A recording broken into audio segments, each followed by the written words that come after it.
Cerita ke-8 dari buku Batu-Batu Lapar. Penglihatan. 1.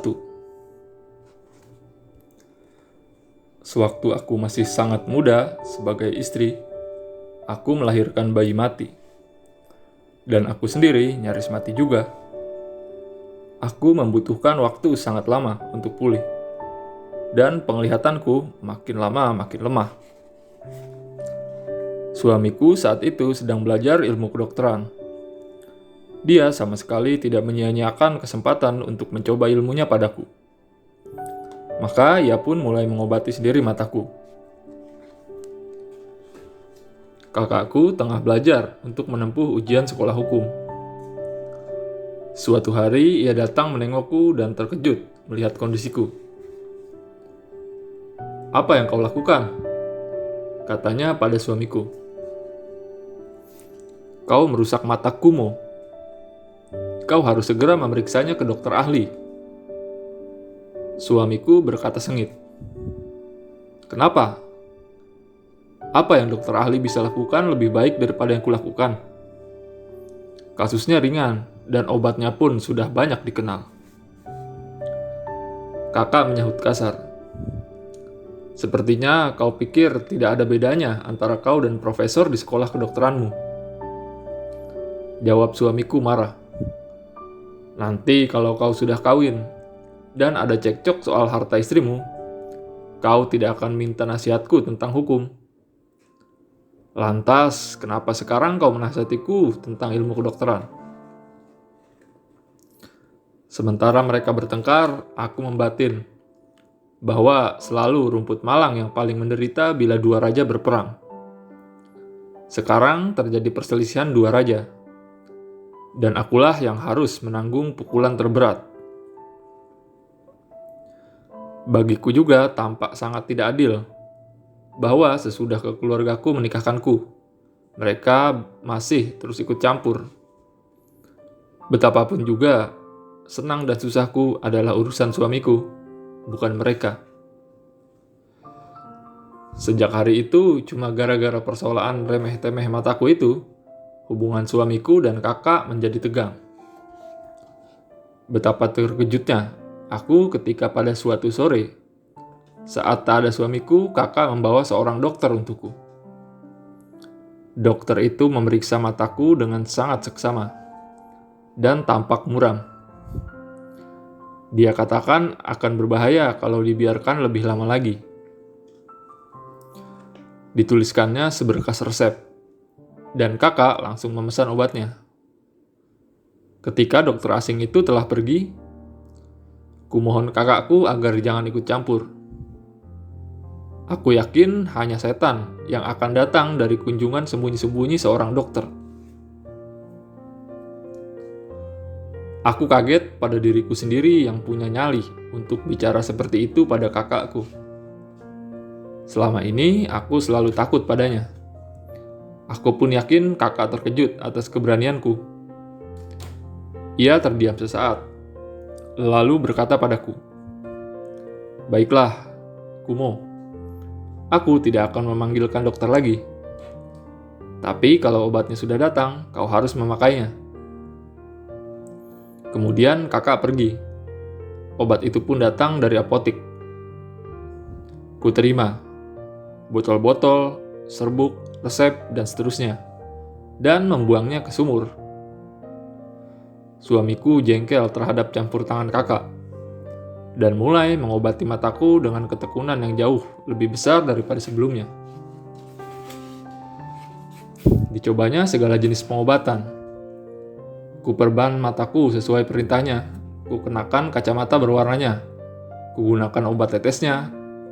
Kupakai semua serbuknya. Aku bahkan minum banyak ikan yang diberikannya meski perutku mual-mual menolaknya. Tiap kali pulang dari rumah sakit, dengan cemas ditanyakannya keadaanku. Dan jawabku, "Oh, jauh lebih baik." Sesungguhnya aku menjadi ahli dalam menipu diri. Ketika kudapati mataku makin berair saja, aku menghibur diri dengan berpikir bahwa ada baiknya terbebas dari cairan buruk yang begitu banyak itu. Dan ketika genangan air mataku berkurang, aku pun bangga pada kecakapan suamiku. Namun setelah beberapa waktu lamanya, penderitaan jadi tak tertahankan lagi. Penglihatanku berangsur hilang. Dan siang malam aku terus-menerus didera sakit kepala. Kurasakan betapa paniknya suamiku. Dan tindak tanduknya akan menangkap bahwa dia sedang mencari-cari alasan untuk memanggil seorang dokter. Jadi aku pun membuat isyarat bahwa mungkin memang sebaiknya memanggil dokter. Bahwa suamiku amat lega. Aku tahu itu. Hari itu juga dia memanggil seorang dokter Inggris. Entah apa yang mereka bicarakan, tapi aku menangkap bahwa sohib itu telah berbicara pedas pada suamiku. Setelah dokter itu pergi, untuk beberapa saat lamanya suamiku diam saja. Ku genggam tangannya dan berkata, "Dasar tidak tahu adat. Kenapa kau tidak memanggil dokter India? Pasti jauh lebih baik. Apakah menurutmu orang itu lebih tahu tentang mataku dibanding dirimu?" Suamiku sejenak membisu, lalu berkata dengan suara serak, "Kumo, matamu harus dioperasi." Aku berpura-pura kesal padanya karena menyembunyikan fakta itu dariku begitu lama. "Jadi, kau selama ini sudah tahu," kataku, "dan tidak pernah berkata apa-apa soal itu. Apa kau pikir aku ini macam bayi sampai takut operasi?" Maka suamiku pun kembali bersemangat. "Sangat sedikit laki-laki," katanya, "yang cukup heroik untuk menjalani operasi tanpa gentar." Aku tertawa padanya. Memang, laki-laki cuma heroik di depan istrinya. Dipandangnya aku dengan sayu dan berkata, "Kau sepenuhnya benar. Kami, laki-laki memang betul-betul payah." Kuledek keseriusannya. "Kau yakin bisa mengalahkan kami, perempuan, meski kalian payah?" Ketika kakak datang, aku langsung menyeretnya. "Kakak, pengobatan yang diberikan doktermu tempo hari mestinya amat bagus untukku. Cuma sayangnya aku salah meracik obat cairnya. Dan sejak itu mataku makin parah, dan sekarang perlu dioperasi." Kata kakak padaku, "Waktu itu kau diobati suamimu. Itu sebabnya aku jadi malas menengokmu." "Tidak," jawabku. "Sesungguhnya diam-diam aku mengobatinya sesuai petunjuk doktermu." Oh, betapa kami perempuan harus berbohong. Kalau kami jadi ibu, kami berbohong untuk menenangkan anak-anak kami. Dan kalau kami jadi istri, kami berbohong untuk menenangkan ayah anak-anak kami. Kami tidak pernah bebas dari kebutuhan ini. Penipuanku berdampak, membawa perasaan lebih baik, lebih enak di antara suamiku dan kakak. Kakak menyalahkan dirinya sendiri karena telah menyuruhku untuk menyimpan rahasia dari suamiku. Dan suamiku menyesal karena tidak menuruti nasihat kakakku sejak awal. Akhirnya, atas persetujuan keduanya, seorang dokter Inggris datang mengoperasi mata kiriku. Namun demikian, mata itu terlalu lemah menanggung sakit. Dan kerlip-redup cahaya terakhirnya pun padam. Lalu mata yang satunya berangsur-angsur menghilang ke kegelapan. Suatu hari, suamiku datang menghampiriku di sisi ranjang. "Aku tak bisa lagi bersikap tidak tahu malu di depanmu," katanya. "Kumo, akulah yang telah merusak matamu." Kurasakan suaranya sesak dengan air mata. Jadi aku pun merengkuh tangan kanannya ke dalam genggamanku dan berkata, "Kenapa? Yang kau lakukan itu sudah benar. Kau hanya berurusan dengan apa yang merupakan milikmu sendiri. Bayangkan saja, bila seorang dokter asing datang dan mengambil penglihatanku. Bagaimana aku harus menghibur diriku?" Tapi kini aku bisa merasakan bahwa semua ini telah terjadi demi yang terbaik.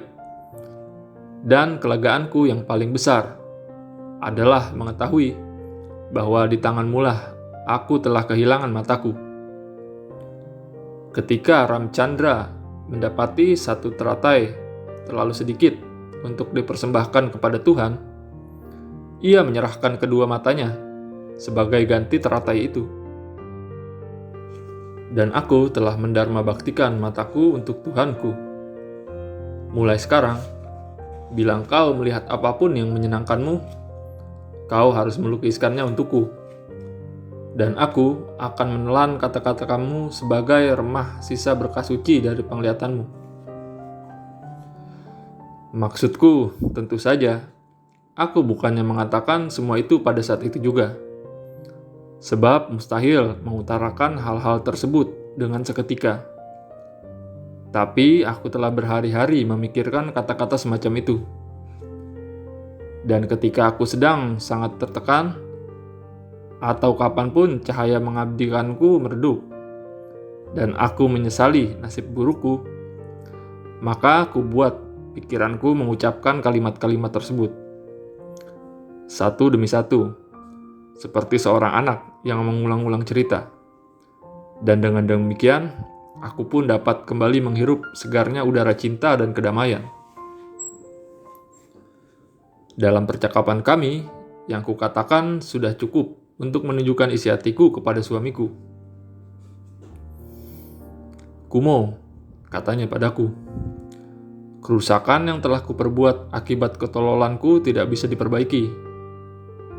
Tapi aku bisa melakukan satu hal. Aku bisa terus berada di sampingmu dan berusaha semampuku untuk memenuhi keinginanmu akan penglihatan.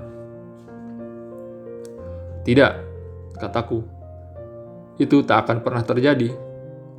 Aku tidak boleh memintamu untuk mengubah rumahmu jadi rumah sakit kaum tunanetra. Hanya ada satu yang harus dilakukan. Kau harus kawin lagi. Ketika aku berusaha menjelaskan padanya tentang betapa pentingnya itu, suaraku agak gemetar. Aku terbatuk-batuk dan berusaha menyembunyikan emosiku. Tapi dia malah menyembur. Kumo, aku tahu aku tolol, dan pembual, dan semuanya. Tapi aku bukan bajingan. Kalau aku sampai kawin lagi, aku bersumpah padamu. Aku bersumpah padamu dengan sumpah yang paling berat. Demi dewa keluargaku, Gopinath, semoga dosa yang paling terkutuk dari segala dosa, dosa para pembunuh keluarga, jatuh menimpa kepadaku. Seharusnya aku jangan pernah sampai memperbolehkannya bersumpah dengan sumpah seseram itu. Namun air mata telah mencekik suaraku, dan aku tidak mampu mengucap sepatah kata pun, karena dilanda rasa gembira yang tak tertahankan. Kusembunyikan wajahku yang buta dalam bantalku, dan terisak lagi. Akhirnya, ketika banjir air mataku telah usai, kulekapkan kepalanya ke dadaku. Kataku. Mengapa kau mengambil sumpah yang begitu mengerikan? Apa kau pikir aku memintamu kawin lagi demi kesenangan kotormu belaka? Tidak, aku memikirkan diriku sendiri. Karena dia bisa memberikanmu semua pelayanan yang tadinya menjadi tugasku sewaktu masih bisa melihat. Pelayanan, katanya. Pelayanan, itu bisa dilakukan para pelayan. Apa kau pikir aku cukup gila untuk membawa seorang budak ke rumahku dan mengundangnya ambil bagian di singgasana bersama Dewiku ini? Ketika mengucapkan kata Dewi, ia menahan wajahku di tangannya dan mendaratkan ciuman di antara kedua alisku. Tepat pada saat itu terbukalah mata ketiga kebijaksanaan ilahiyah di tempat ia menciumku, dan aku benar-benar tersucikan. Dalam benakku katakan, tak jadi apa. Aku tidak bisa lagi melayaninya di dunia rendah urusan rumah tangga. Tapi aku akan naik ke wilayah yang lebih tinggi. Aku akan membawa turun segala berkah dari atas. Tak ada lagi kebohongan. Tak ada lagi penipuan untukku. Segala kekerdilan dan kemunafikan hidupku yang lalu akan sirna selamanya. Hari itu seharian penuh, kurasakan terjadi pertentangan dalam diriku. Senangnya pikiran bahwa setelah sumpah yang berat itu, suamiku tidak mungkin kawin lagi, akarnya dalam-dalam di hatiku. Dan aku tak bisa menggoyangkannya. Tapi sang dewi baru yang telah menduduki singgasananya yang baru dalam diriku berkata, "Waktunya mungkin tiba ketika sebaiknya suamimu membatalkan sumpahnya dan kawin lagi." Namun perempuan dalam diriku berkata, "Mungkin, tapi sumpah tetaplah sumpah, dan tidak ada jalan keluar." Sang dewi dalam diriku menjawab, "Itu bukan alasan bagimu untuk bersuka cita." Tapi perempuan yang dalam diriku menjawab, "Yang kau katakan itu memang benar. Tak diragukan lagi. Tetap saja dia telah bersumpah." Dan cerita yang sama berulang lagi dan lagi. Akhirnya sang dewi memberengut diam, dan kegelapan rasa takut yang mencekam turun menimpaku. Suamiku yang dirundung sesal tidak akan membiarkan para pelayan melakukan tugasku. Ia harus melakukan semuanya sendiri. Mulanya terasa sangat menyenangkan bagiku untuk bergantung kepadanya dalam hal-hal kecil. Itu membuatnya selalu berada di sisiku, dan hasratku untuk bersamanya telah menguat karena kebutaanku.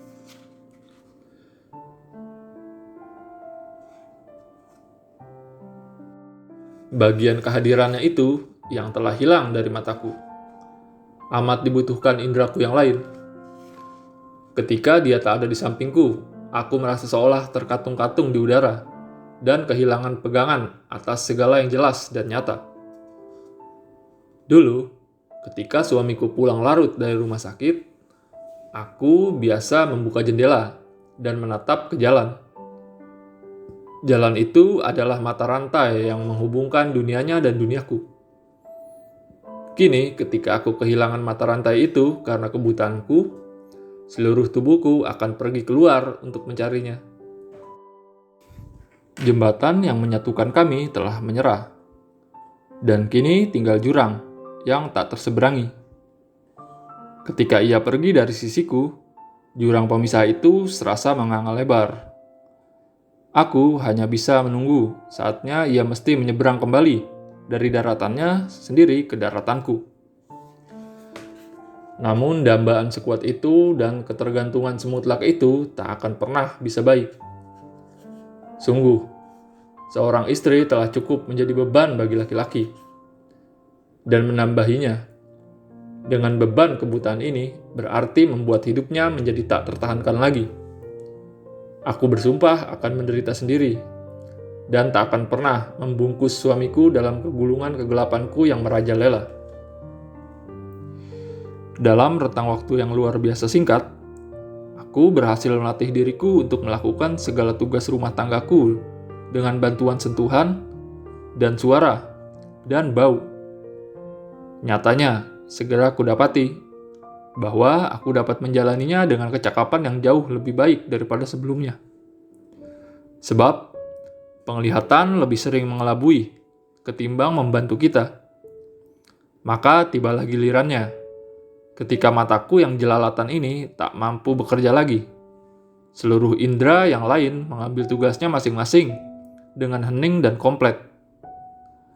Saat aku telah berpengalaman berkat latihan yang terus-menerus, aku tak akan membiarkan suamiku melakukan tugas rumah tangga untukku lagi.